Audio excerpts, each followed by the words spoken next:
वकील काळा कोट आणि डॉक्टर पांढरा कोट घालतात हे आपल्याला माहिती आहे.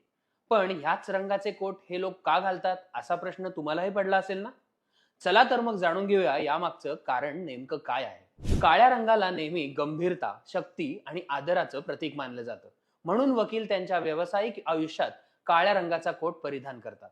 मात्र वकिलांनी काळा कोट घालणं ही परंपरा फार जुनी आहे. इतिहासात डोकावून पाहिलं तर याची सुरुवात 17व्या शतकात ब्रिटनचे राजा चार्ल्स द्वितीय यांच्या निधनानंतर झाली.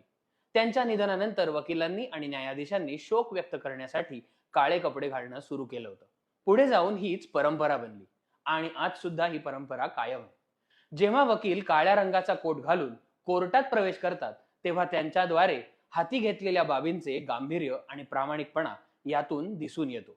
काळा रंग हा कठोर आणि शक्तिमान व्यक्तिमत्वाचं प्रतीक दर्शवणारा आहे. यातून वकिलांच्या कामाचं गांभीर्य लक्षात येतं. दुसरीकडे डॉक्टर पांढरा कोट का घालतात याची सुद्धा एक रोचक कहाणी आहे. 19व्या शतकाच्या मध्यात वैद्यकीय विज्ञानात मोठा विकास झाला आणि हॉस्पिटलमधील स्वच्छतेवर जास्त लक्ष देऊ लागलं. तेव्हापासून डॉक्टरांनी पांढरा कोट घालण्यास सुरुवात केली.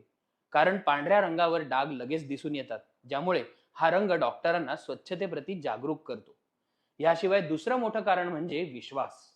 जेव्हा रुग्ण डॉक्टरांना पांढऱ्या कोटमध्ये बघतात तेव्हा त्यांना विश्वास असतो की ही व्यक्ती आपल्यावर योग्य ते उपचार करू शकते. पांढऱ्या रंगाचा प्रभाव इतक्या खोलवर होतो की या रंगामुळे रुग्णाला मानसिक शांतता आणि सुरक्षा मिळते. तसंच पांढरा रंग हा शुद्धता, स्वच्छता, शांतता आणि विश्वासाचं प्रतीक मानलं जातं. तर मंडळी, वकील काळा कोट आणि डॉक्टर पांढरा कोट केवळ फॅशन म्हणून घालत नाहीत, तर त्यामागे मोठा विचार आहे, एक उद्देश आहे.